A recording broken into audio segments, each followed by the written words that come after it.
Last night, I finally got to read the Deadpool and Batman DC Marvel comic book crossover, and it pains me to say, but unfortunately, as both a Deadpool and a Batman fan, this book was a big disappointment and one of the most underwhelming comic books I have read this year.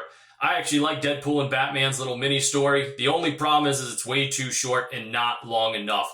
The rest of the stories also in this book are even shorter, and there's just not enough time to really care that much about the story or even develop any kind of story, and they're kind of just a waste of time and space. By the time I got about halfway through reading the mini stories, I was kind of just hurrying up to get to the end of it because I really just didn't care that much. What this should have been is just one long, massive Deadpool and Batman story. This could have been a limited series because this is like a two-time release. One, Marvel did this release, and then DC is going to do it. So this version could have been like 2 to 3 issues worth of a Deadpool and Batman story, and then when DC released theirs in a couple months or whenever they're releasing it, it could have been the final 2 to 3 issues of that longer Deadpool and Batman story. It would have been a lot cooler. I think it would have been a lot more fun to just dive deeper into these characters that are really cool clashes of one another.